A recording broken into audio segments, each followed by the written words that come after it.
French turn, 12:30. Get a couple more, get another infantry unit coming in and some artillery for the French. I'm a little worried, I'm here at Montebello. I'm a little worried about what's going on here in terms of the French chances. I take a look and their forces are maybe a little smaller than the Austrian force, okay, and maybe a little bit higher quality.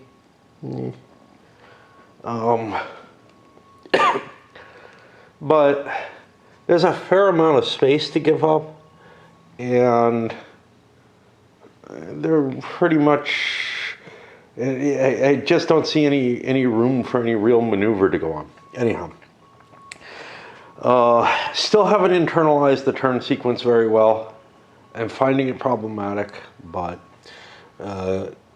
rolled my attack stoppage check, which is getting up there because now I have a wrecked brigade of the Latrin division, which put me at a 6. So that's something new I had to roll. I got an 8.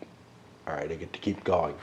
If I fail that, I get an emergency corps retreat, which, given the tininess of the map, might throw me off the map if I'm not careful. But also, it'll add to stragglers, which, you know, there's not a lot of time in this scenario. It's not tiny in terms of time, but it's going to take some, you know, it's not going to be easy to recover these guys. And then I launched my cav to try to get here. They formed square, great, whatever. But as I moved into here, I did a quick countercharge with those hussars, which were protecting that side. And since I haven't done a cav versus cav attack, I figured I'd do this. So, the attacker is the hussars. They announced their charge. I would have the right to say I'm not charging at this point. I'm going to ignore the charge and take on the cav. I may do that because hitting the square doesn't particularly do that much for me. I don't know what does. So I think I'll do that. Check to stand, 6.41 for orders. I have to find the cav charges. Check to stand cavalry. This is wrong. Oh, it's against cav. The defender checks first. Okay. That's not good. That's not good at all.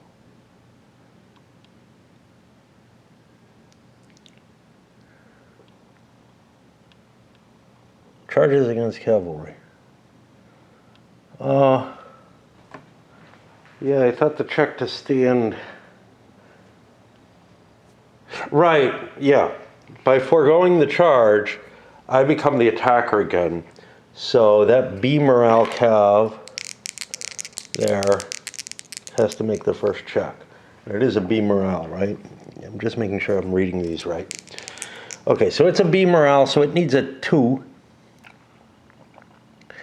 And defending in square, defending in march, yeah. I got it in the wrong order. Neither one's heavy, neither one's blown, neither one's stationary. So I just need a 2 to hold on.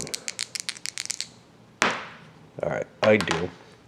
And then the other one's an A. That automatically stands. So we had a draw here. We each roll a modified die. And now I have to look up the size of these things. And the problem here is finding the unit. 12th Hussars for them is a C-sized unit. 8th Hussars is a B-sized unit. They're both going to reduce losses by 1. Are there any modifiers? I don't think so. I think we just roll on the draw table both.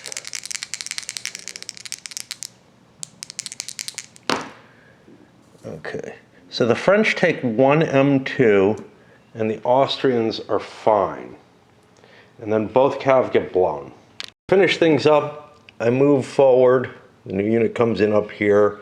The artillery's in place here. Which means I've got a problem because, except the artillery's still limbered. But if it unlimbers, I had better not be in square anymore.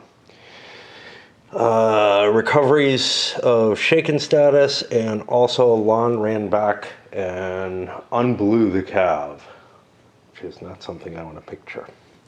And that'll put it over to the Austrian side of things. You know what? I forgot to roll a random event. Again, there's a lot of other little stuff going on that I have to internalize. I have to absorb into, you know, my being, really. And there's not, I don't know, there's not something that jumps out for random events. It's just part of command phase. So I was lucky to remember the attack failure. Well, at least that's present in the other games of this, of similar series that I'm used to. It's been a long time since I played any of these, and this whole sequence is different. So a lot of this game, a lot of the way I'm forced to approach it, and I feel like some of this is the rule book, some of it is the way the system is actually designed, is very, very procedural. And when you start hitting me with procedural handling, I'm literally going down a chart reading stuff. The old system didn't feel as procedural. I felt like I understood what was happening a little bit better, right?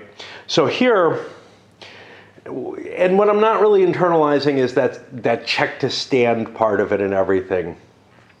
What the old one did was, for regular combat, you know, it was the move up next to the defender fires at you, you fire at the defender. It's a lot of time used, a lot of die rolls, a lot of plinking away, which the designers of this version say is just complete bullshit.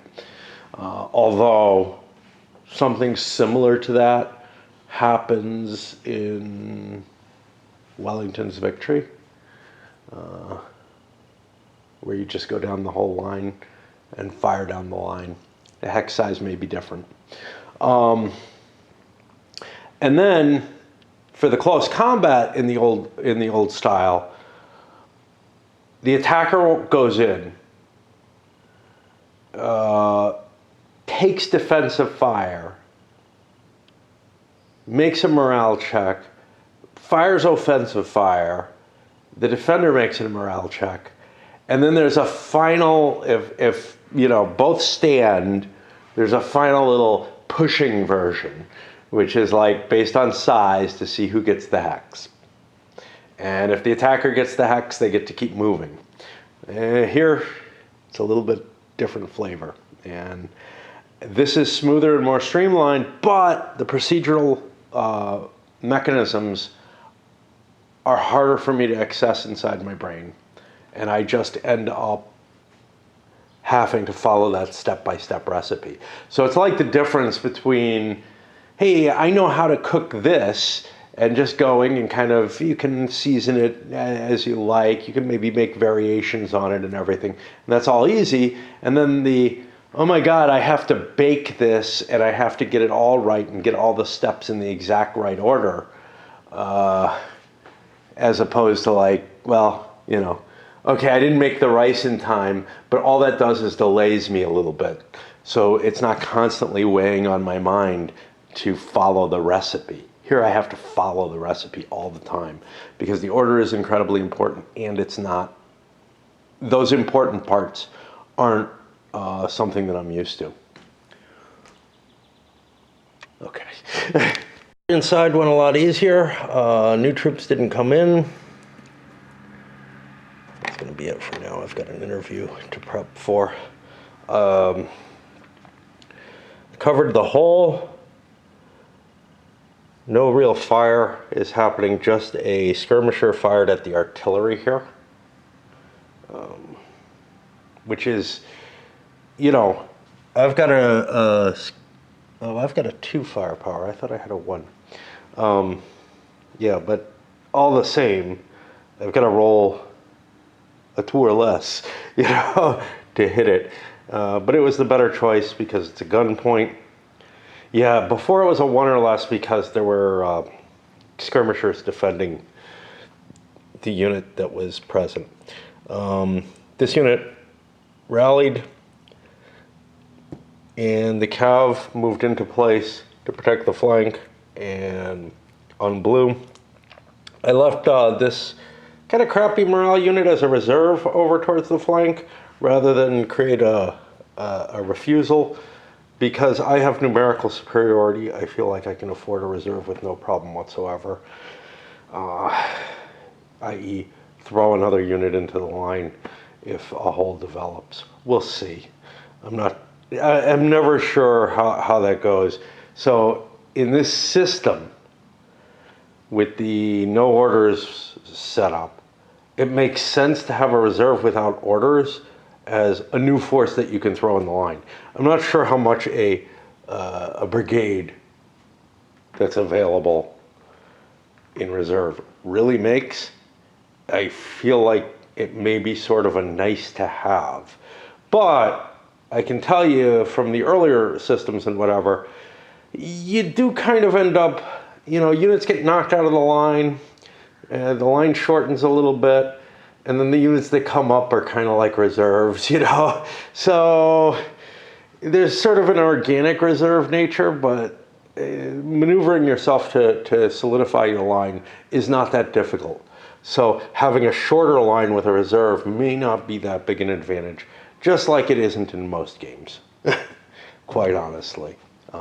It's one of the biggest problems I have with most wargaming is that it just doesn't adequately reflect the power that a reserve of fresh troops that are uncommitted coming into the line actually has. The clearly inevitable happened. Oh, I forgot to roll for the event again. Okay. I failed my core attack stoppage phase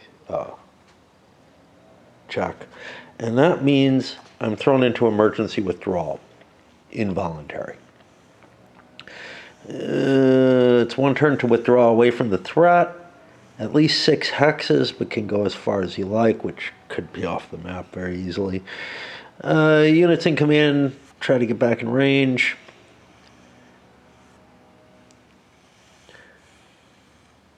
And then I make a straggler check for each unit. This does not impact the 2 weird little units here, the 28th line and the 12th Hussars, I guess, which are supporting Latrin. They're not wrecked. They didn't have to check. They would check on their own as units of one division, of 1 brigade. However, they're left, as far as I'm concerned, with no orders or an emergency retreat. I'm not sure which. I kind of feel like it's sort of in between because they didn't fail, but they've got support orders, so it feels like they shouldn't be able to just stand up there in the line, although default defense allows them to do that. It kind of feels like I have to throw my orders away, right? And this is why I don't like those just support this. That means you've just created like this multi-unit force outside of the detachment role and attachment roles. A route though. So I still get my phasing fire phase. Now unfortunately I didn't unlimber my guns there, and I probably don't want to now. I probably want to pull them out. Although again, they're without orders. They're part of the core and have this weird sort of association, but I think I can move them with Latrin. But my skirmishers with a strength of 2 can try to do some covering fire on the artillery, and that doesn't really work, which means I'm going to get opportunity fire from the artillery What am I looking at here? Those are unlimbered 4 points of guns at range 1. I believe I'm allowed to opportunity fire as the hex is being left. I don't really recall.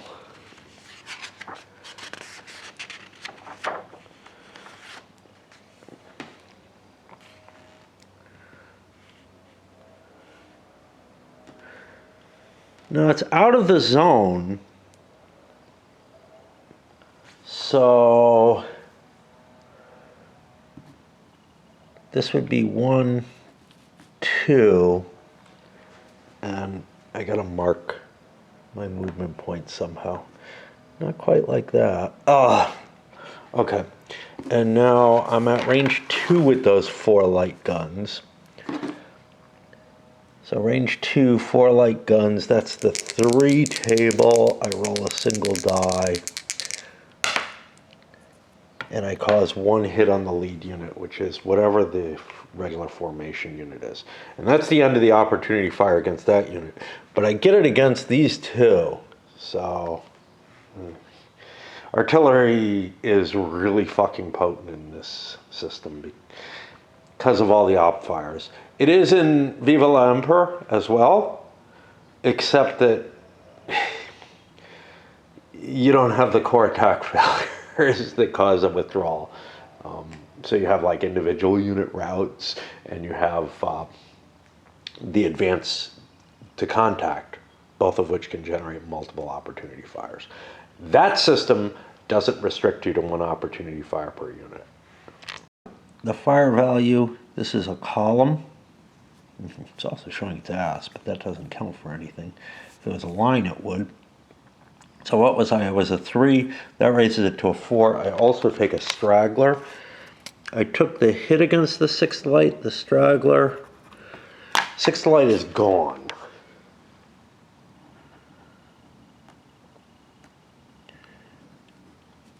And I'll put it somewhere to remind me it's 5 turns in advance. 1, 2, 3, 4, 5. And that'll be when it can start trying to recover. Thing fell back, and I mean, this is just looking horrible for the French. And now I have the straggler checks, which are for the units of this. So 6th light is gone, I don't have to worry. 22nd line was a B morale, so it's a 4.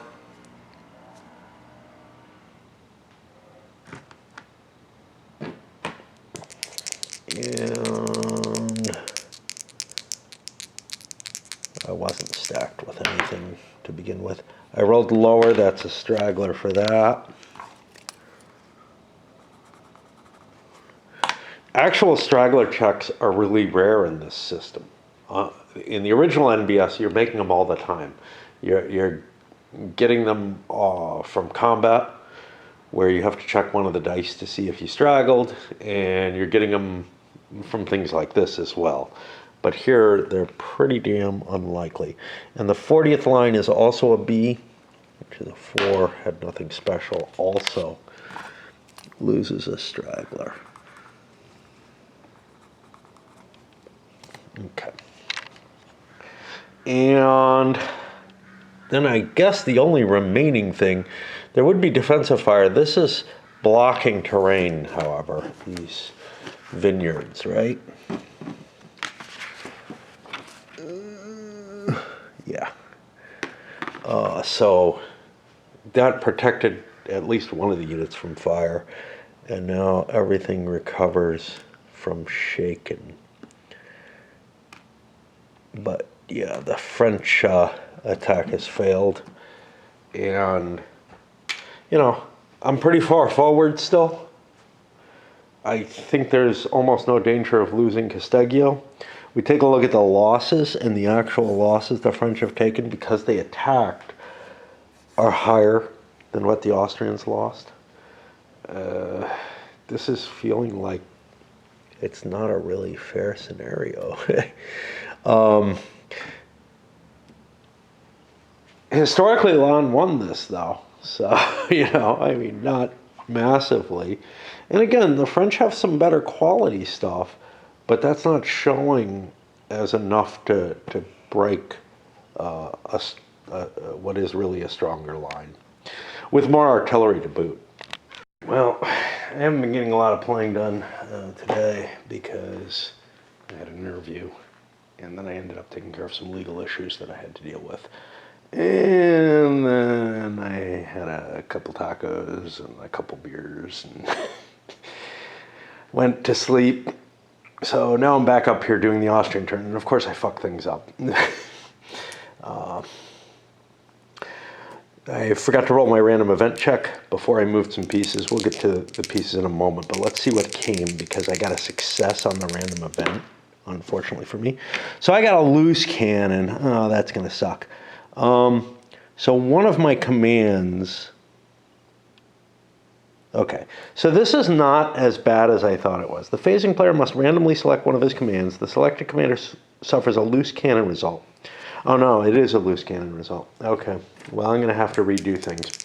I have two commands on the board. I have V and O'Reilly. So odd it's O'Reilly. Even it's V. Okay, so V is going to be given orders by the French. The question is, do the French want to have him march forward, or would I rather he fall back and give me some ground?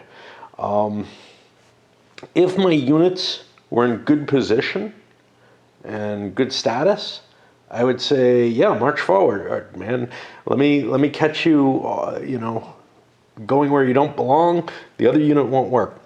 Well, instead, I'm going to have him fall back, and that is still going to cause the other unit to go back to where it is, and Ott's going to have to try to scramble and get some orders to somebody.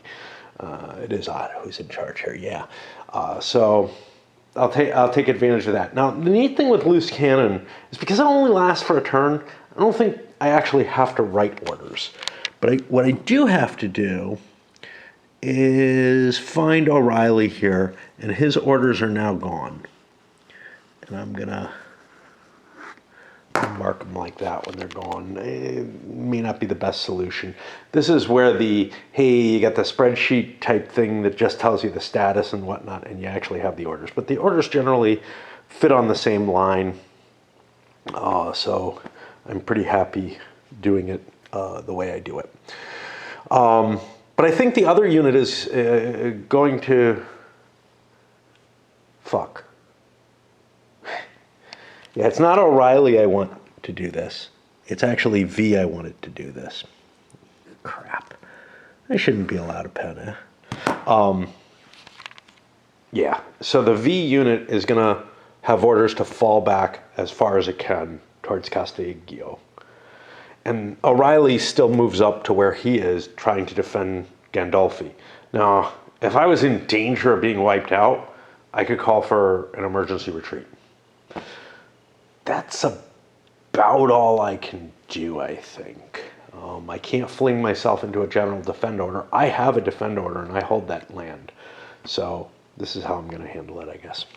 I forgot another thing that I meant to do, but got caught up on that, which is the S division might well be coming on at this point, and that has an entry number of 3. Which means I need to roll a 3 or higher than a 3. I don't remember which. That's higher, so S is coming on the board.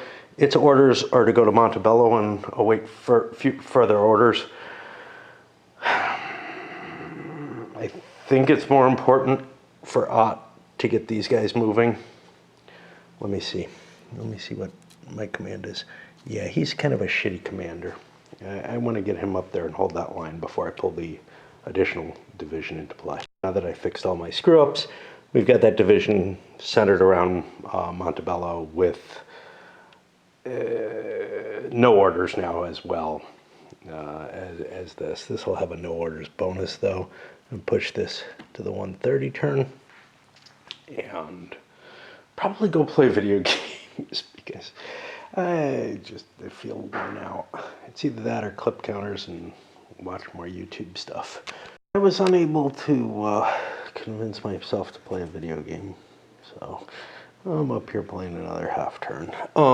It's not like they take that much effort. It's a tiny scenario, but I'm who I am.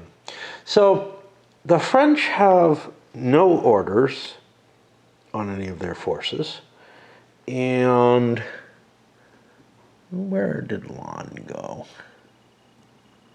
He's over here. I probably want him somewhere else.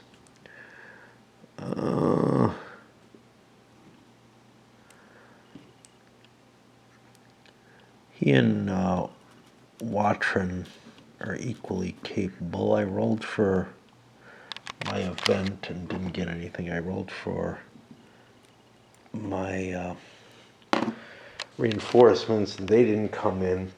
And I moved one unit. I rotated the 22nd line. Maybe I shouldn't have. In fact, I think I will not.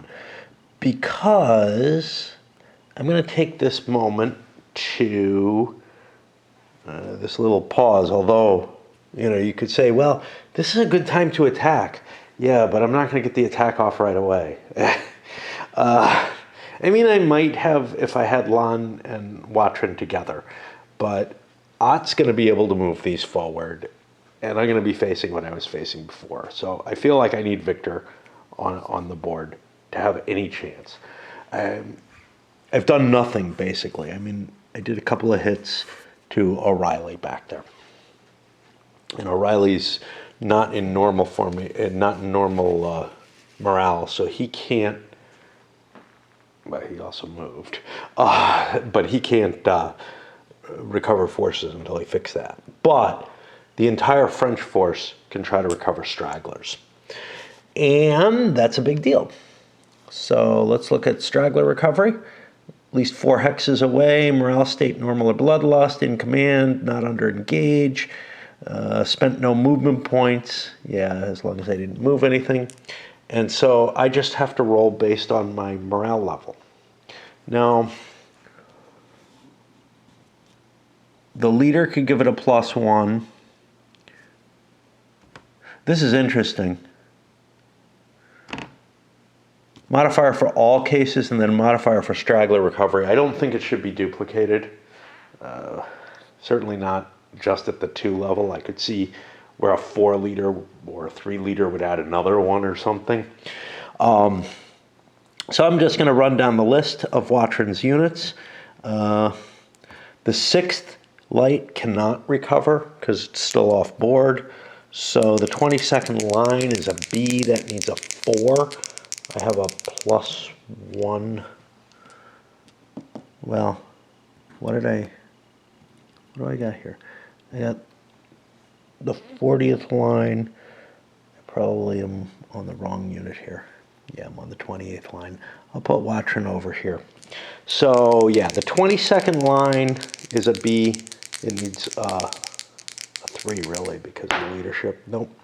And then the other one, the 40th line, also needs a 3 because Lon is with it. And that one does succeed. Now,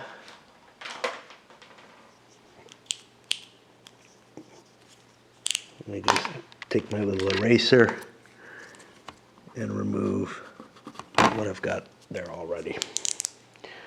And that's the end of the French turn. And for the Austrian turn, Ott is able to give the same orders again, and they worked successfully, moving the V division up into place, and he ran all the way back here. Now, it's important, and I didn't mention this when I went through the rules on the order phase. I remembered this from the old NBS and CWB series, which is, hey, you have to step on your army headquarters between orders. And yeah, that's correct. Each time, let me see if I can find it here.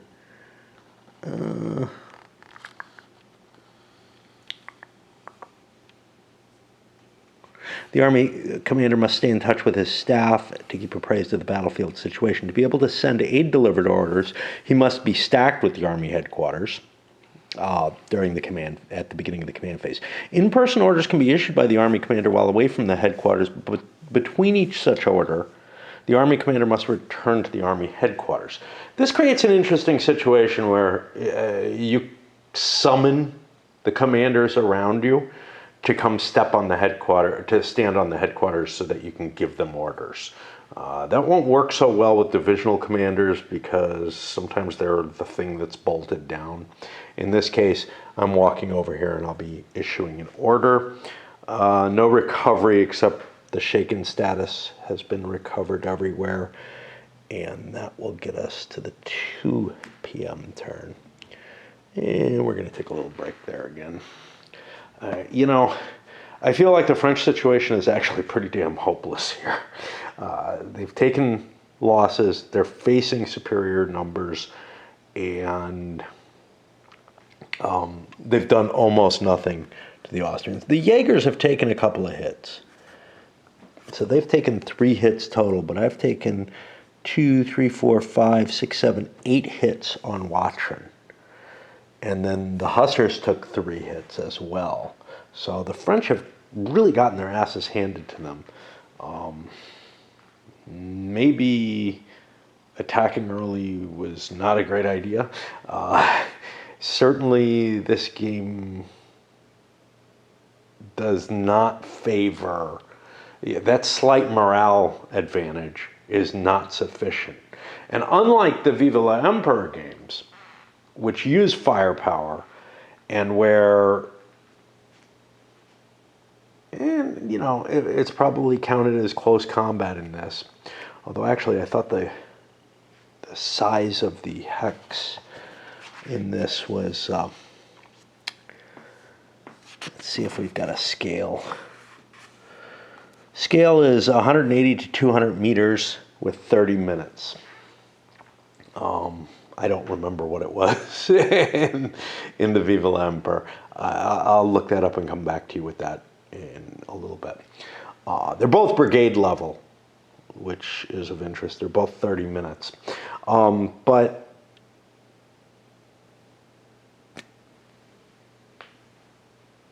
the old system gave certain advantages to the attacker that don't feel like they're playing out, at least in this scenario. Now, some of that may be the terrain that automatically disorganizes you. There seems to be more of that here, I think. Yeah, not really. So for infantry, the thing that was screwing them up is shaken going across that stream. And that's about it. Town village is nasty. That's why nobody's in it. Let me look up the Viva la Emperor and I'll tell you the comparison between the sizes there. The hexes are actually a little bigger. They say about 250 meters. And the counters are regiments. I always thought it was brigade level. Each lost step is 300 men there. Do they have it here? Here they have about 150. So this has a little bit more detail on it in terms of how much it zooms in.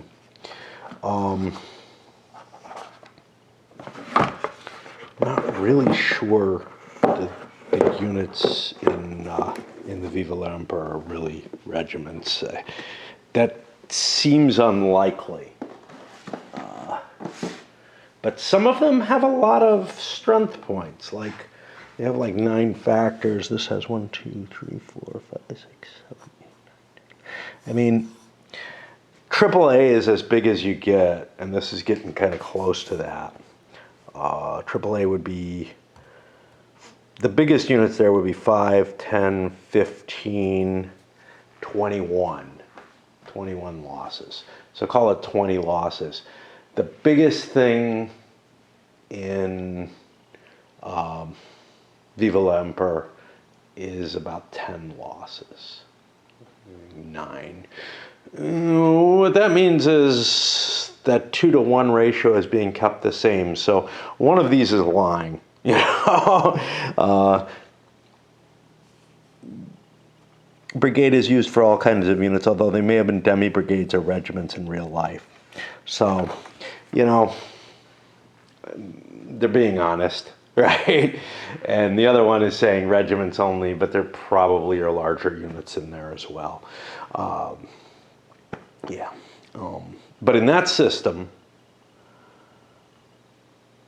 the firepower capability, first of all, of skirmishers is much, much more powerful. The skirmishers are able to cause real losses. At least in this scenario, there just aren't enough skirmishers. You know, you have only a few units that have skirmish capability. And you'd never have that kind of limitation in the Viva l'Empereur. Every unit, every infantry unit can basically peel off one skirmisher unit.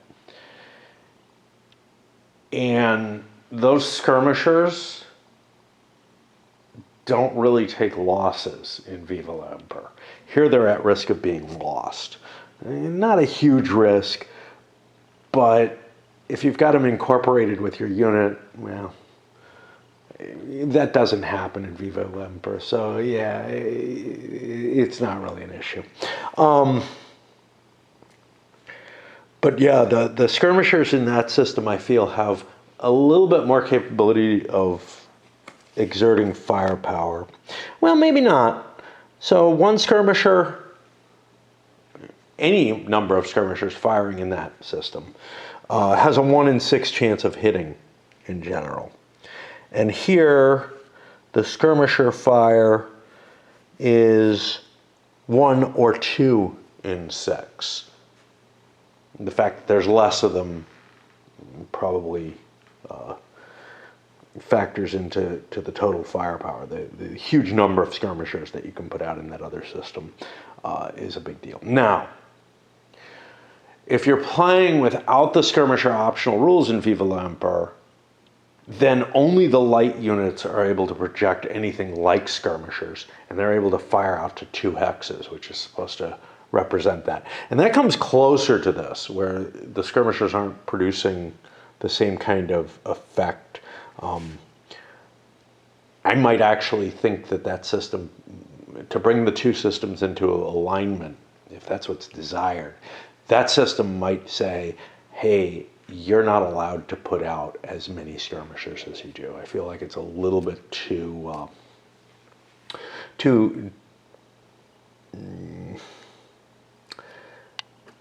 large a set of them. And the other thing is skirmishers don't combine in that system, which means if you've got a cloud of skirmishers in front of a large force, you can put out a lot of firepower, but it's 1 per hex. Here, you get more concentration of skirmishers. The other thing that I would say in that one is because there's fire combat and there basically is no valid, close combat is not a good option in that system. So the firing, which is happening at a longer range by hexes, but of course you still have to be adjacent, so you could say whatever you like. They're within 100 yards or something like that. The fire combat ends up being the predominant facet in it, and that is similar to the attacks that we're having here. The French have a huge advantage in the fire combat for that, and nothing of that nature is translating here. So I mean, if we looked at Leipzig, the French outgunned the coalition forces. Here, I don't really feel like, I feel like the defender has the advantage enough in this system that whatever limited advantage there is to the French, which really just comes down to the morale rating. Because if you look at the close combat,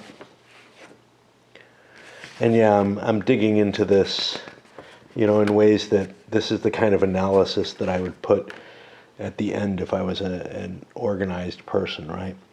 But if you look at the close combat, skirmisher advantage could give you a slight edge here. The combat column is a slight edge. As you can see, it gives you no penalty for attacking. Anything else there? I can't think of anything else that really impacts you. So it's just not as big an edge as that firepower advantage that comes out in Viva l'Empereur. I'm not seeing, I just don't see this breaking this line easily. Whereas in Viva l'Empereur, with the quality difference that the French have in that system, at least in the Leipzig game, but presumably in one of this era, it would be even stronger. They're just not, in that system, they might have been able to push the Austrian line back. It seems very, very difficult in this one. Opening up, I guess, the 2 p.m. turn, the French got a random event, a commander loss. This is pretty extreme, actually. Came on a 10. One of the players' commanders on the map chosen random is chosen as a casualty. That could have hit Lon. Like they say, there's no victory points on it, but instead I got lucky and hit Watrin, and there's no real effect to that because apparently the replacement is just as good, which I think is kind of odd. Trying to think about that. Is 2 the standard commander? I think O'Reilly's replacement's a 1, so maybe on the French side only. And Victor is coming on. So I'm not going to have any orders this turn because Lon hasn't gotten together with anyone. But I probably need to write some orders and get moving. See, the problem is I want to win this scenario, right? And that involves me hurting the Austrians without taking too many more losses and or driving them back. Well, I'm kind of not in a position to do either, and I don't see an easy way forward. And what's worse, and this is the thing that I often argue about when you're playing one of these, out in the middle of nowhere type battles, right? You're just playing a battle and then you'll play another battle later, is I've got this linked with the Marengo one. I'm allowed, there's rules to do that. The 2 battles are close enough in time that the impact of this battle would have affected Marengo. And the victory points I get here don't matter. But, I can't destroy my army trying to win this battle, and then I end up, losing Marengo because of it. And since this uses, since the losses that come from this translate to additional losses in Marengo, I mean, the best I can do is have the starting situation that the Marengo game already has. You have to assume that the French and the Austrians, for that matter, didn't fight too hard on this battle. But, yeah, I don't know. Got historical notes here.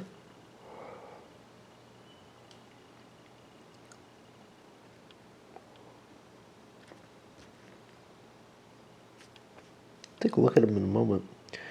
Luck and timing had handed Lon's corps to the Austrians on a plate. Fortunately for Lon, Ott lost control over events.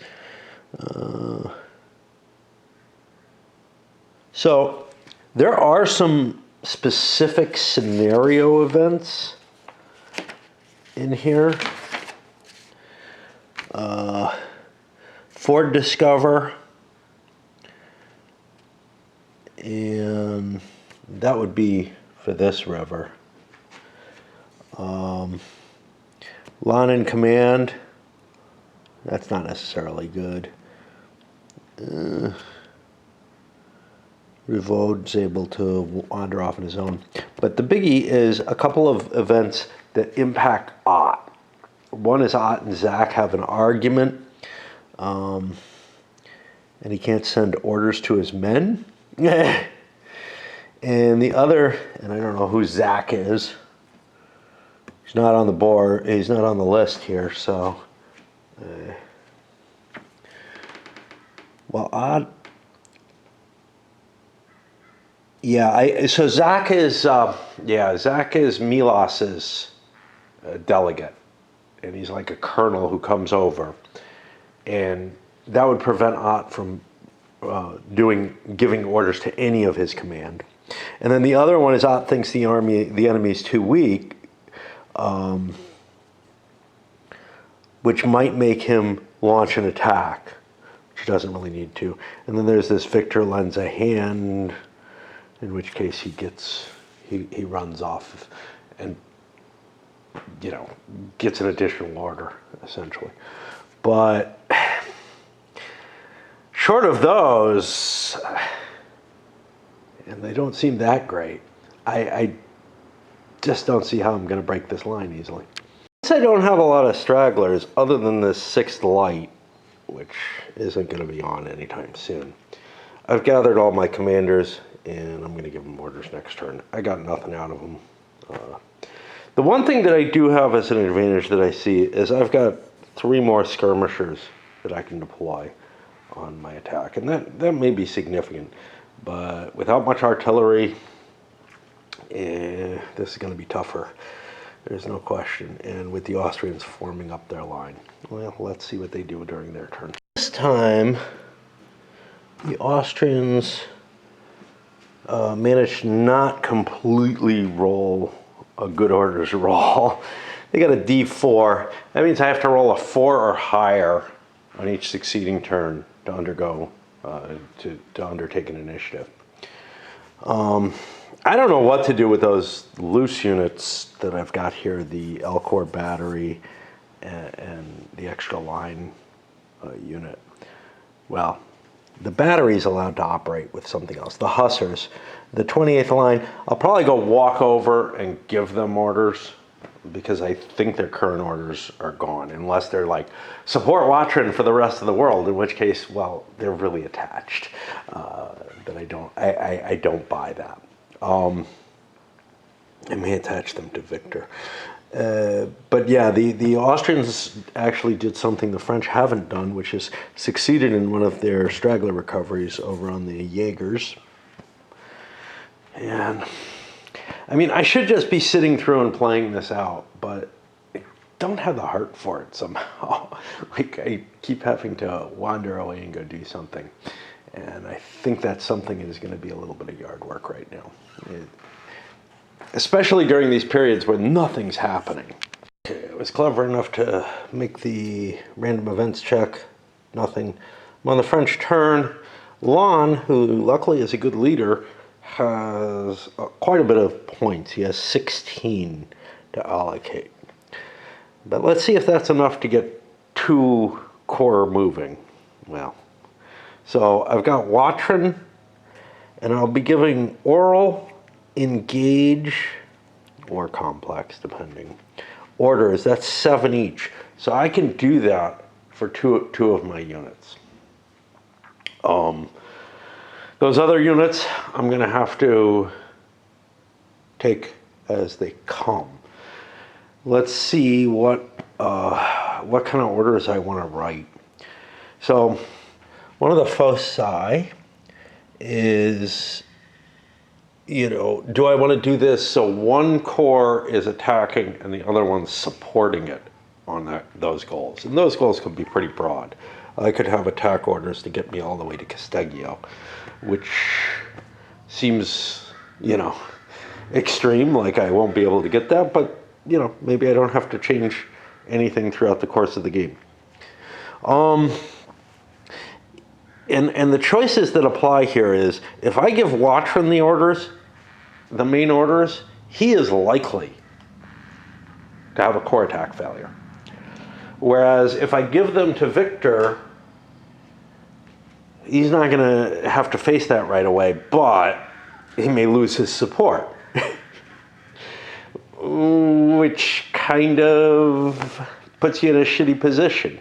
Do I want to have to restart both each time, or do I want to leave Victor alone fighting larger forces with Watrin coming in and, you know, when he bothers or can? And then I also have to expend effort on other turns to get those other units moving, in particular the 28th line, which is a fresh unit. I could probably attach that to something. With the attachment rules, if I attach it to Watrin, it'll make him happier a little bit and more able to continue the fight. So that is, I think, where I'm going to go. I think I'm going to make Victor the lead and use Watrin as the secondary, try to attach that 28th line. And we'll see what comes of it. The Hussies, you know, they don't have much left in them. They're 3 hits out of 4 towards being broken already. So I can hold off on them for a couple turns probably. All right, so I rolled my command effects and ended up getting a shitty D6 on Victor and a D4 on Watrin, which means I can keep rallying. I can keep gathering stragglers together at least. I think until, and this is sort of complex more than engage, I guess. I think until Victor moves and starts his attack, even if Watrin accepts the orders first, I can keep rolling for them. And that'll put me over to the Austrian side. And again, you know, something like a D6 for my command means I'm in a whole hell of a lot of problem. That might take me, you know, much of the game to get the lucky roll of a 6. This is sort of one of the worst situations. Well, under the old rules, it was one of the worst situations because of distortion. You knew it was gone, and you sent out another order right away. Well, now there's something to make distortions a little bit worse, which is you got to roll to find out that you've got the order distorted. That wasn't even possible with Lon talking to Victor. Which means, I don't know, we may just not be doing anything for most of this game. And the game has created silliness. The random events, the loose cannon, conjunction with the kind of terrain there is here, in conjunction with the high movement rates for headquarters units and low terrain costs, the events came up as a loose cannon. Victor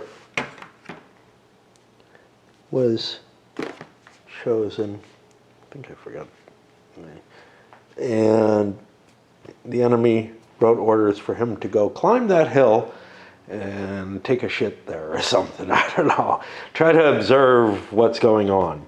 Well, this is horrible. I mean, this is as bad as it gets, sort of. Of course, the question then becomes, if these forces start going in this direction, and that gets rid of his distortion. This order is just gone, or his delay. But I might be able to give Victor orders to, like, I don't know, try to do something. The movement costs for the regular units is really expensive, but if I can get that headquarters moving down back into the valley, I might be able to launch an attack in this direction or even come from behind, which would be, you know, pretty devastating to the Austrians in terms of undermining their position. However, there's not a lot of time in this game, and the longer I can't write that order this turn on the past player turn, so I got to figure out what the hell I'm going to do. Lon could run up and go talk to Victor, and Victor could come closer to him. So maybe we got a way out of this, but it doesn't look pleasant at this moment. This might also convince Ott to move forward and order his troops to just go beat up on Watrin. I don't think so, though. That sounds kind of dangerous to me. Again, because I don't know how quickly Victor might be able to react here. I don't know what's going to happen at all. Well then. Oh, and he could make it here, which is fine. I think it's time for me to go away for a while. This is too silly. Able to speed the process up a little bit. Lon was able to make it all the way to where Victor could make it, which means that next turn I can do an in-person verbal order and try to rectify the situation. And these guys, you know, as long as I don't get a big delay, if I get an automatic acceptance or something, they're not really in that bad a position. It's just the headquarters has gone flying around wherever it wants to. Okay, random events took place again, and the Austrians suffered them this time with a commander loss on Vogelsang. And I realized there is actually an impact to this, perhaps, but definitely to Watrin. So I marked him as dead. That counts as an additional wrecked brigade under him. By the way, I got in a discussion with someone. Yeah, I did look it up about and on camera. Okay, about whether these are actually brigades, and they're probably not. I looked up the numbers compared to that the scale of the game describes. Looked at what the standards are. Really, as it says in the rule book, actually, these are more demi-brigades or regiments than they are actually brigades, which may have some effect. The discussion had more to do with extended lines, and that, yeah, you know, they're kind of a tedious and obnoxious thing. Break the units up more. That would be a possibility. There's no question about that. And in this particular game, they give you about as many extended lines as you might possibly extend. I don't know. And they try to do that. There aren't any units here that you would really want to break up. There's a couple of ABs that are barely ABs. But in some circumstances, you absolutely need to cover more ground. And the unit would normally be operating in its formation, especially under this set of rules.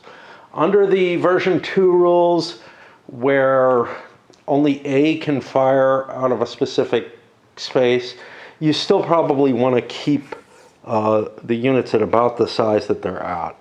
If you split this into an AB, you'd have, you know, 4 points of fire coming out of the A, essentially, and 2 points of fire coming out of the B. And that means you have a weak point in your line. And as soon as it took a hit, you'd have 2 Bs, both with 2, which, you know, you're really stretching your lines thin. On the other hand, some of the units in many of the scenarios, especially later in the Napoleonic Wars, you're looking at, you know, units that get up to double or triple A, and those probably could be broken up further. Still, under this set of rules, because close combat's so important and size is important in close combat, you're not going to have the lines lining up next to each other and just opening fire. And the argument that the designers of this version make is that that is not really historical. You moved in that close and you kept pressing. You didn't just stand there at moderately close range and exchange volleys. And that's actually perhaps my biggest problem with the VLE system, is it completely neglects melee is in the game. It's a really bad option. And so what you've got is something that looks a lot more like Civil War era, where the rifle is coming into its own more. But I don't know. I like that this abstracts close combat and says, you know what? We're not going to differentiate. When you're close enough and this may be what VLE is doing. When you're close enough, you'll stand there and exchange fire at exceedingly close range and take really bad losses. And maybe push in a little deeper. Leaving that to the local commander and not putting it on the player to make that decision. It's more on what your die rolls are for the close combat. I kind of prefer that, but you start going down that track and you're getting closer and closer to the Zucker implementation, where it's like, well, you know, we're close enough to inflict damage on one another, and we'll see what turns up by the combat results table, where it's, you know, the attacker eliminated, attacker retreat type of results. And you're starting to say, okay, yeah, I'm kind of midway between those now with this. I don't know. I really don't know. There's something I like about the additional detail level and just saying, hey, we're making the clear differentiation between fire combat and melee. And the version 3 has kind of blurred that into, it depends on what your results come out as. But it takes that annoying decision away from me, because the close combat really was close combat under the earlier versions, and now it's the only way to dislodge someone. Okay, so what the hell? Where am I? Right, I'm on the beginning of the French turn now, and this 6th will be available. I got some orders to write, but I can roll for random. It'll be available to start recovering stragglers, assuming that Watrin doesn't undertake any engage orders, which is pretty unlikely for him to do, but we'll see. That's not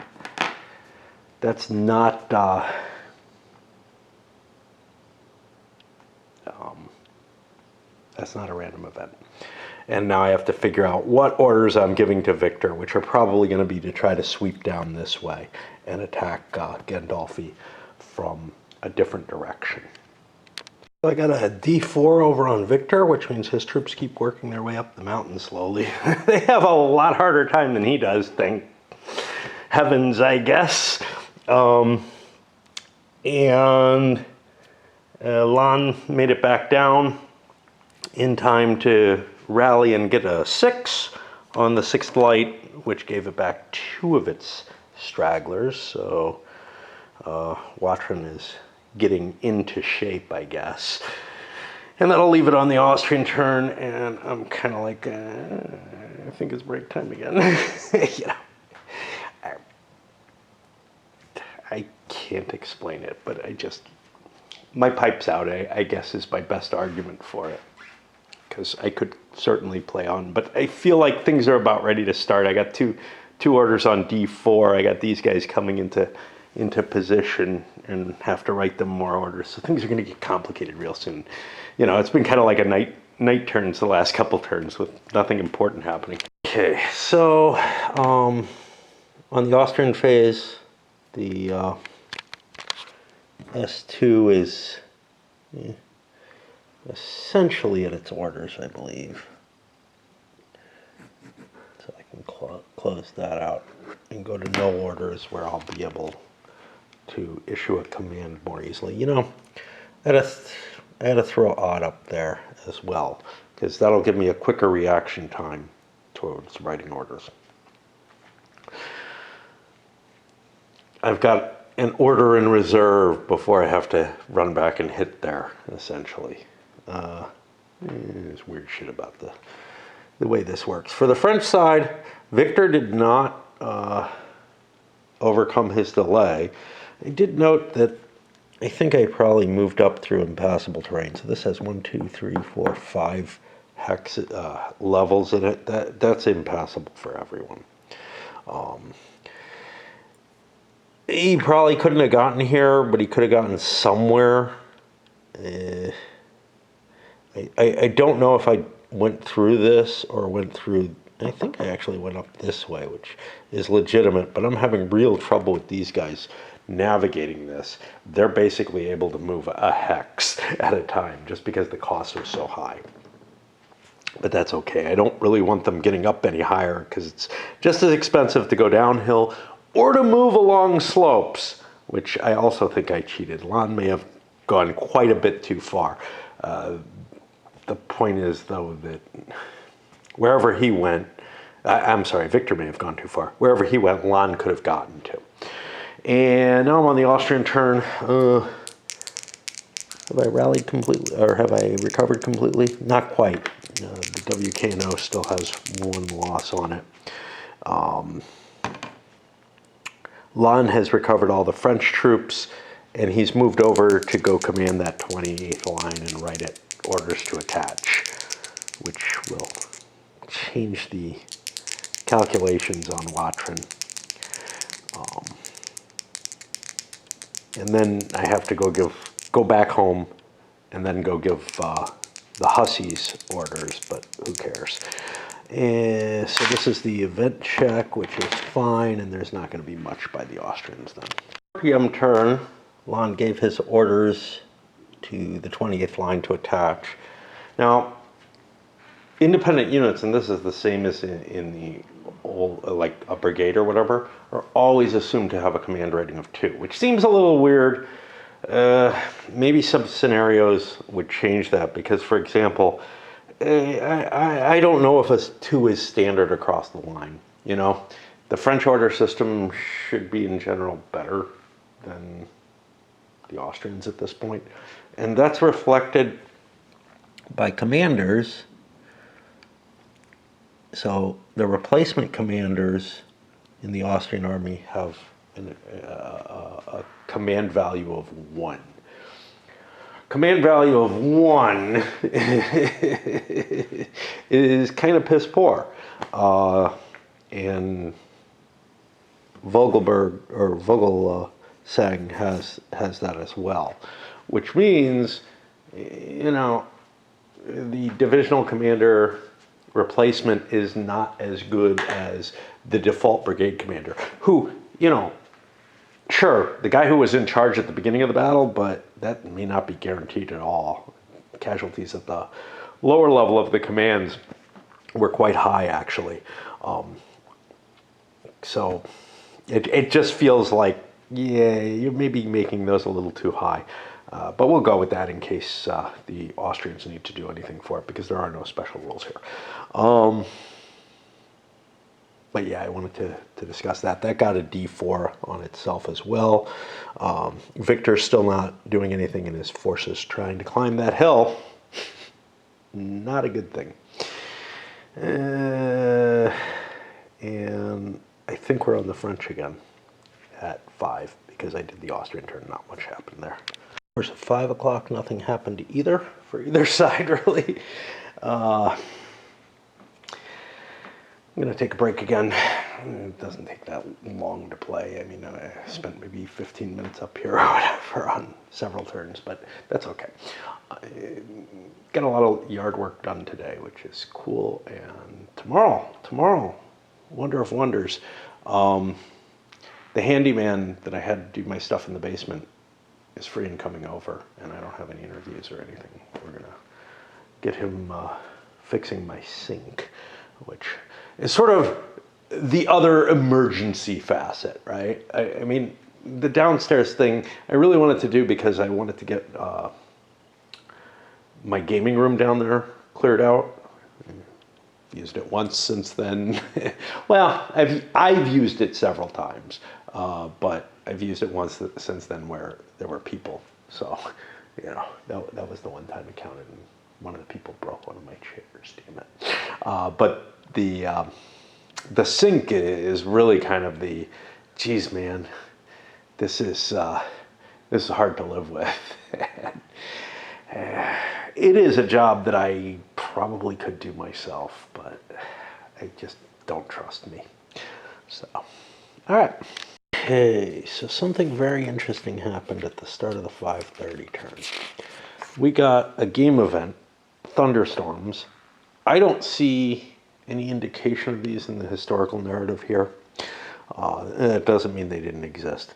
But they're going to have this effect. A rainstorm starts and will go until the player who rolled the event rolls a 5 or 6 on one die in future random events checks. During the rainstorm, all movement allowances except for the 3 hexes of cav charges are halved. Visibility is reduced to 3 hexes, and no skirmisher fire can take place. There's a -2 modifier to the loss tables and the firefight table in close combat. I don't know what that means. But the orders are in place. There's nothing that, you know, allows you to say, yeah, the weather's shitty, let's hold off, see if it clears or whatever.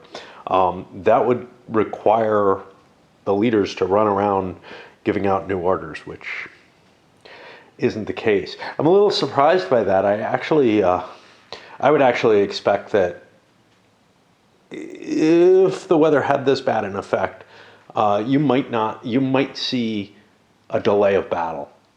You know, the umpire calls it out. I mean,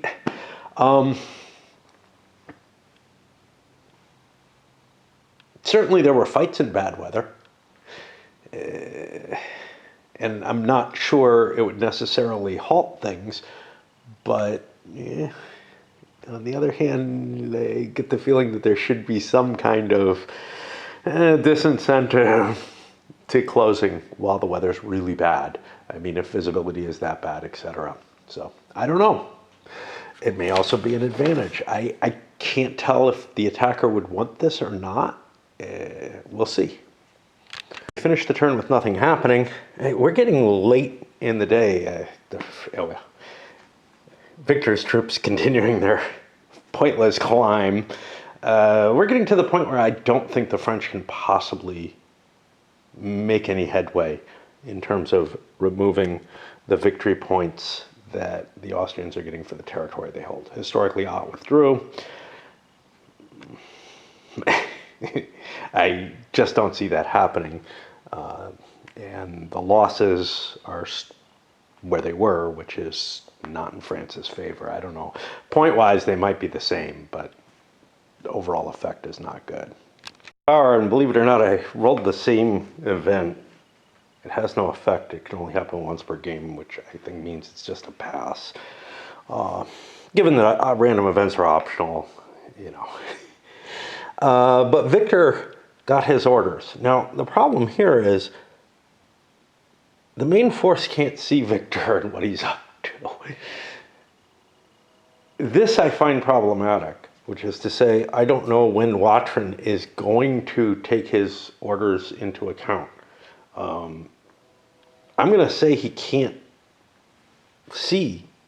You know, the visibility is too bad for him to see what Victor's doing, so he can't engage in his orders.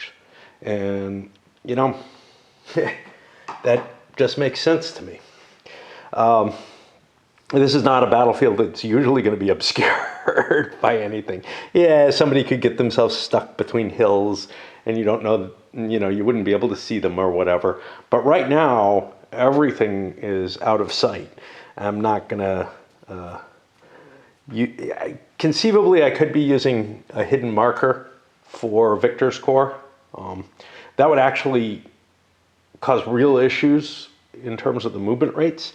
Like, I could probably cheat the movement rates by doing so, because I'd make this like the lead unit of the command, and then everybody's a little closer than they should be. So I am not doing that. I am really worried about that effect in a lot of these scenarios, because the Talavera game, the Spanish scenarios, have significant terrain in them as well that would be blocking of line of sights and everything. But not just blocking line of sights like a woods would, but also mountainous terrain like here, where you might be able to hide. Using those rules, you might be able to gain movement, and that feels cheap. All right, well, we'll see what happens. 7, the visibility has been restored. The thunder showers are over. Watrin can see that Victor's moving forward, and actually is moving forward at a slower rate than he'd need to contact, because he's got support orders. My feeling is you can't use support orders to be the vanguard. But other than that, not much is happening. The Austrian force has recovered all its stragglers, so we're just waiting to see whether in 3 turns, you know, I don't think the French can do much. Oh, you know what I got? I got artillery fire that I may be ignoring here. So let's see what guns we have here. We have a 4-point gun there. Let's see if that can hit anything. I'm pretty sure the 1 might not be, well, I think the 1 might not be able to, but I forgot I got a big gun in place. So that's a 4-point light, can go out 8 or 9 hexes, yeah. 1, 2, 3, 4, 5 hexes. So during the French turn, we'd be looking at a 1 fire value there. Let's see if I can find these. And we'd get the same on our turn. A 1 fire value, it's not going to be bigger. Yeah. A 3 is a morale hit on that stack. But then the French recover that. Let's see how 1 can only go 3 hexes, which is, we're not in that range. We also have some blocking terrain in the way. So the French recover their morale check on the first one, but then during the Austrian turn in the pre-fire, I also get a 1 shot. And on a 1, I do some real damage. I get a 4, that is nothing. But we do have to remember that. And we will be hitting the French turn when I come back. The French got very, very lucky. Absolutely no effect from a bunch of artillery fire against this unit. Got shot a couple of times. This unit got shot a couple of times. The town is blocking, so we're not able to hit anything else. Crossing the streams shook all our units up, but they're all shook up. Everything is going to get a removal, and well, we'll see what happens. The Austrians could conceivably like try to press those with a close combat, and then they duck away. That wouldn't do me any good. Just break up my formation. But otherwise, I'm going to undergo some fire from skirmishers at the very least. Especially, you know, now that the rainstorm is done. Anyway, that's it there. It's got to fire back. Again, they got a little bit of an effective morale hit on this. The skirmishers got an effective fire, which meant morale degradation. Oh, those don't get recovered. I'm in a zone of influence, I think. I'm not sure if skirmishers give one. I got to check that. I'll be back afterwards. But they also took a hit in a straggler, which, you know, this is it's pretty impressive what the skirmishers can do, actually, compared to the rest of what's happened. Close combat's obviously the big push in the game, where you're actually getting the units up there and trading fire, but you're not trading fire for a long time. Okay. What happened was a cav charge with Lan leading it. The countercharge came. The French hussars decided to ignore their initial target and concentrate on the Austrian cav in the hope of breaking it. That didn't happen. It ended up a draw, and they both rolled 6s. That finished off the French cav, but the Austrian cav is wrecked and took 2 morale hits in addition to the 1 for being wrecked, so it's now routed. And we'll continue on with the infantry approaching and all the opportunity fire and whatnot. I forgot I have my skirmishers get to shoot again.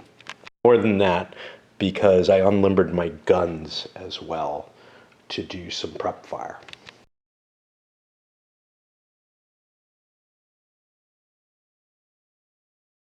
We've got close combats all down the line, basically. These guys have skirmishers. Yeah. I could throw more skirmishers in, but I don't see much point to that. Just trying to smash the Austrians out of our way in one big push. See if it works. We don't have much time. And I don't know. We're making the next battle to be dangerously, you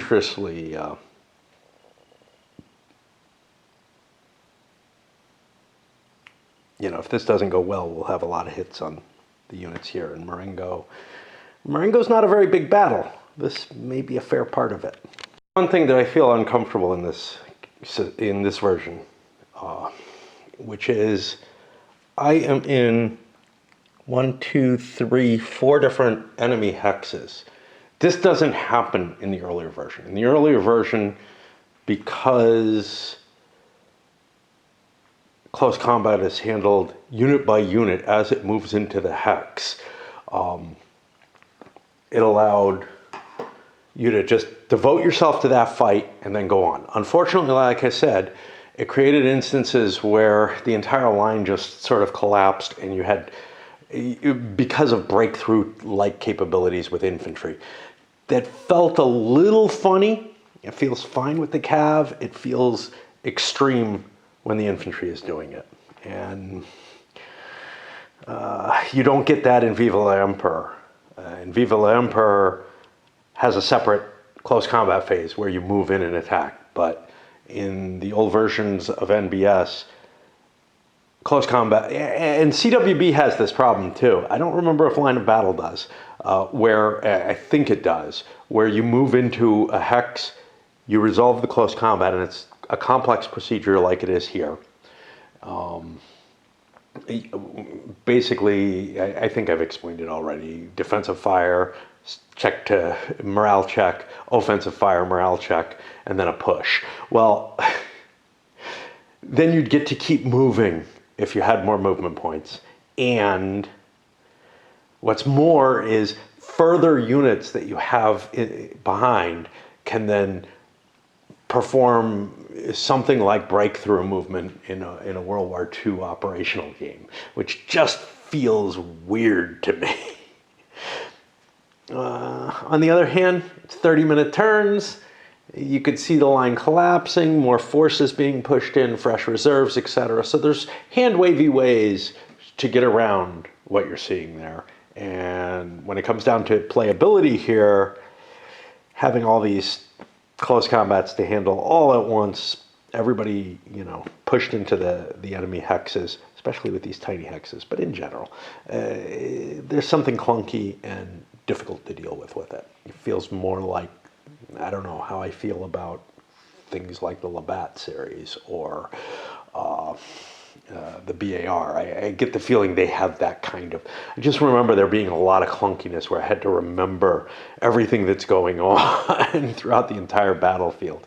And that's the thing, a whole line could push forward in it. That was every bit as fucking painful as it looked and then some. So, let's see what the hell happened. Got a shake in here. Matron's got 22nd line. I think these guys are back there. This attack disintegrated the 28th line completely. It's straggled. It can't come back. There's not enough time in the game. It isn't permanently wrecked yet. The one bright spot is Victor's attack, which looks like it should be impressive because it's a flank attack, but really that doesn't have an effect. You got to hit them from the rear to get a big bonus on their stand level. And strangely, and I don't like this at all, the checking order. So being attacked in the rear gives you a -2 on your check, but it doesn't change your checking order. So you could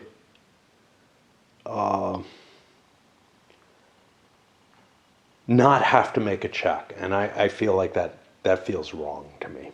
I think there should be an additional qualification in here that if you're attacked from the rear, and I don't know if that should, I think that should probably be ahead of higher elevation. You would have to check first. But anyway, flank doesn't even matter in this game, at least not there. It does maybe in some fire combat. One of the big things that hurt me was the opportunity fire by the artillery. There were artillery here and here, and they both did some pretty devastating losses, which the commanders kind of reduced, but you know, now I've got disordered forces that have to check first, and ended up losing the battles, so I kept rolling on here. This one came down to a firefight because, again, those Jaegers are not particularly bad, although they are almost gone now. They're permanently wrecked. They're a wrecked brigade of a wrecked division, which used to be a big deal in CW, well, it is in CWB and in the older versions of NBS. A wrecked brigade gave you a -4 to all your morale checks. A wrecked brigade of a wrecked division gave you a -6. So, you know, significantly, if your whole formation is gone and you're in trouble, you become much, much worse. That difference between -4 and -6 is a big difference with quality units. High quality units have real trouble. Yeah, they become C quality units that are wrecked instead, basically. All right, now what I don't know, because I haven't done this, we got some recovery. So this recovers. Great. I get my, actually before I do that, I get my attack fire. I think the units that melee don't get it. So all I have is the one skirmisher to fire. No, defensive fire comes. Defensive fire is canceled out. No, I don't remember. I think defensive fire is canceled out for the artillery that got charged. But it's the rally that I'm curious about here, which is obviously the shaken units are in zones. They're not going to rally, but the bloodlust. I haven't dealt with a bloodlust yet in this game. That's rolling a 1 on the bullet. There we go. Does it have anything here?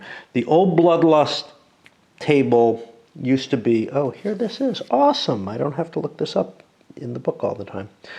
The old table for rallying was you would roll, if you're within 1 hex of the enemy, you would roll an 11 to 66, and there was a breaking point, and the bloodlust goes away in about a third of the cases.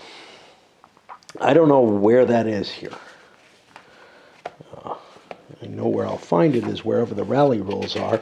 One problem with this game is it does not have a table of contents, and worse, it doesn't have an index. Should have one of them.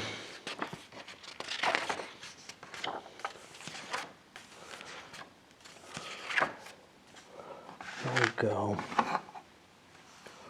See the rally sequence. Remove bloodlust from all not adjacent. Okay, so a 1 or a 2, about the same. We had no leader losses there. So the bloodlust actually goes away. And now I've got, I think, just the route to check, which God knows what that is. I got to figure out what the lead unit is, etc. But that was not a good result for the French. Certainly not the kind of result that'll give them a win in the battle. Lan is not going to get a dukedom here. Strangely, the fact that the unit is wrecked does not affect its rallying roll. So I've got actually a fairly good chance, but that doesn't come. I'm trying to see where being wrecked matters.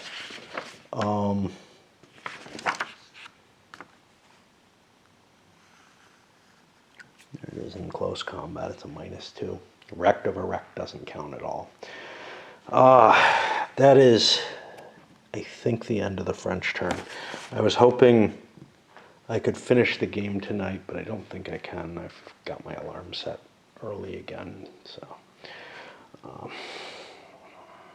gotta wash dishes and stuff or else move them out of the sink and move a whole bunch of other shit away, which kind of sucks. But I should have plenty of time to wash them tomorrow morning, and I need to be able to cook and stuff tomorrow morning before. So yeah, I guess we don't finish tonight. Inside the turn is going to be a lot easier because I don't have any kind of engage orders yet, and I haven't been moved from my line. So I wrote some orders, and for the reserve unit, figured I'd throw them in to cover. Well, here's the problem with the defensive orders and firing them off and everything. By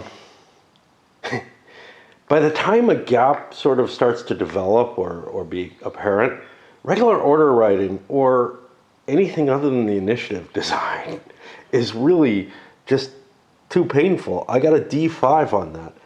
These guys might get an engage order to move down south of Gandolfi after the line breaks, you know. Now, obviously, I can use initiative to try to cancel the orders. I could write other orders, etc. But yeah, you can kind of see they're not going to get there in time. And that's one of the pains of the system, and it's one of the things that I like best about the system, is that you can't just instantly react with everything. And the other thing I did was the phasing fire. The disordered artillery is not allowed to fire. In the old versions of this, CWB as well, you could fire artillery that's disordered. It was pretty piss poor, but you got to plink with it or whatever. Here, it's just, yeah, if it's disordered or worse, you're not firing it. But this one was fully available. I had the question of trying to hit the French artillery that's unlimbered and will get to shoot me, or the infantry here that's not really too big a deal except for the skirmishers. I blasted the infantry, hit it pretty hard, got a good result on it, like 2 hits, stragglers, a morale level, blah, blah, blah. Didn't check to see if I killed Lon. That would be a serious effect on, on Marengo. He was kind of the hero there. And now I got to see what I want to do, whether or not, you know, my cav is out of play. This I probably don't want to commit yet. Although, if it could replace those disordered guys, maybe it wouldn't be such a bad idea. And it's another thing. Other than artillery, there's no withdrawal fire or anything like that in this system, in this version of the system. I just read something.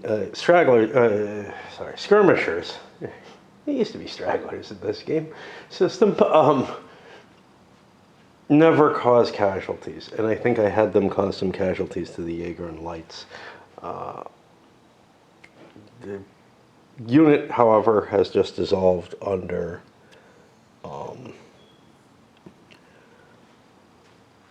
straggling losses.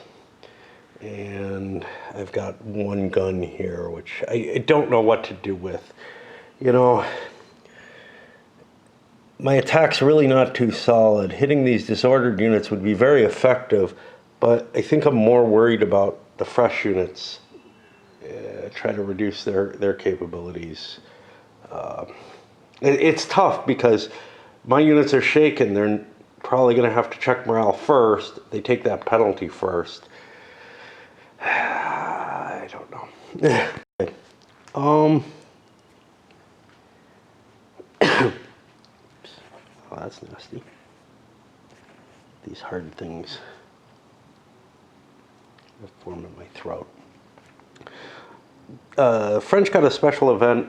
It ended up rolling over on this table, and now I realize this is divided into 2 sides. It hasn't been an issue, but because Thunderstorm, I think, is the only time we've gone on here on a game event. But I just got a personal example, which actually isn't here, but I think it's Lon in command here. And this helps because, well, what it means is the player who just got affected is the one whose special events take play. But it also means it's less likely we're going to get these special ones that could fuck with the Austrian position. Here on the last turn of the game, we're not going to see a hell of a lot happening. I don't think the French can, the French can't even break the Austrian line. They're certainly not going to take any of the victory points away for this road position here. And they're probably just going to cause more casualties to themselves. They're still pushing forward. I don't know what to do with Austrian's troops. They're sitting in front of a fucking set of guns. If I back away from the guns get opportunity fire. If I charge the guns, well, it would be shaken units hitting, the shaken wrecked units hitting. I succeeded in not getting an attack stoppage, but this is just a bad position. This is the classic hard to disengage situation. This game makes it a lot easier overall to disengage, except from artillery. Artillery is the bitch. Well, Cav too, again. Because there's no fire, no reaction fire though, it's pretty easy to get away from an infantry line. But, and I see the difference, I feel like the reaction fire was way too potent over in Viva la Emperor. I don't remember too much in the old NBS. But the artillery is damning here. Do I want to limber my gun and pull it away and take a shot and get a shot at me? Well, I may be saving myself one hit by doing that. So if I don't move, I get shot once now and once in the Austrian turn. If I move, I get shot once while I move, once now, and maybe once in the Austrian turn if I only back up here. So it's kind of like, okay, I'll just stand there and take this fire. If I charge in, I take canister fire, which is essentially 2 shots at the same time, very likely to break me. You do not want to charge guns in this game. But it's kind of a crapshoot, right? Because if you roll even, you take nothing, which feels a little crazy to me. Well, that may depend. Let's see.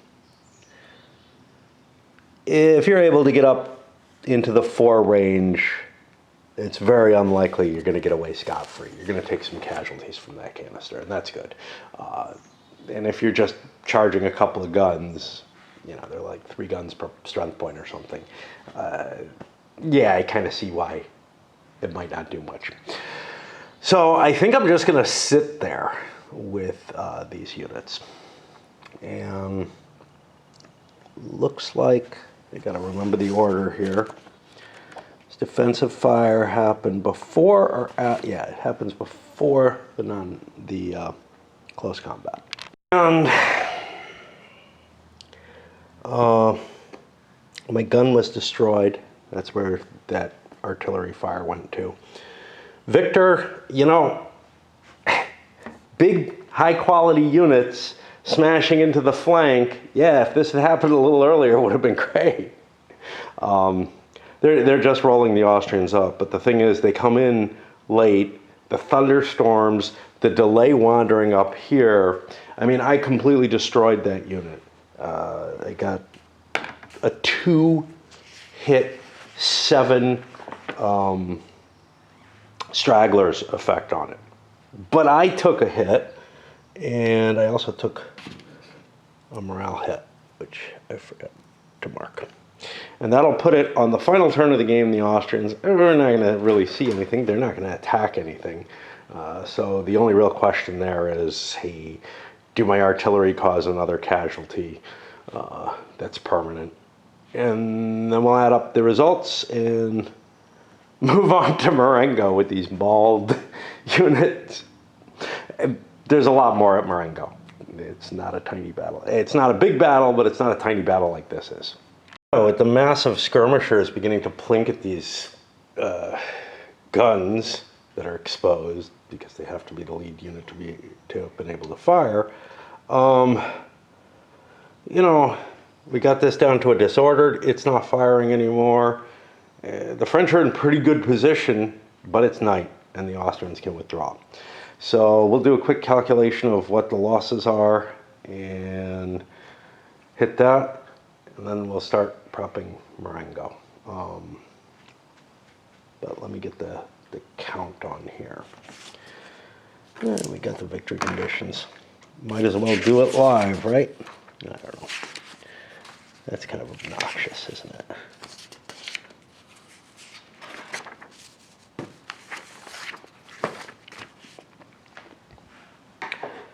Right. Okay. So Austrian has the 8 points for the terrain. They've got both of it. French losses doesn't specify whether to count gun losses, but 1, 2, 3, 4, 5, 10, 11, 12, 13, 14, 15, 16, 17, 18, 19, 20, 21, 25, 26, 27 losses. That's about 6 more victory points. So we're at 14 for the Austrians. I didn't take any casualties on skirmishers on either side because I don't like to do that. It's not clear how you record those because the skirmishers just disappear. For the French victory points, 14, I'd have to cause 61 or more Austrian losses to get that kind of point value. But well, we did not. So that's 4, 5, 6, 7, 8, 9, 10, 11, 12, 13, 14. Which gets us to about 4. So we're looking at an Austrian major victory here. They held the ground, they beat the shit out of the French, and there ain't much else that can be said about it. For the RAP point of view, I don't know if an early attack made any sense. I feel like Watrin is not strong enough to dislodge O'Reilly's guard. I mean, if you look at them, maybe I just got unlucky. Because if you look at them, Watrin's a little bigger. But there's a gun here, and whatever gun that the core battery, the one gun point, isn't going to be too helpful on offense. Quality, well, these Grenzers are kind of shitty, but the others are good units. And the size, a little bit more troops, but, you know. And then there's another division to back that up that's bigger. And, you know, in some ways I feel like if Victor hadn't wandered off where he did and gotten that flanking maneuver, maybe I would have been slamming against the front of the line again. Cav-wise, Cav is highly important in the game. They're about equal. The French have the advantage, but they lost the Cav battle in my game. I think they got a lot of bad luck in that early attack, but my feeling now is, wow, I don't want to make that attack. All right. And now, what do we do for Marengo?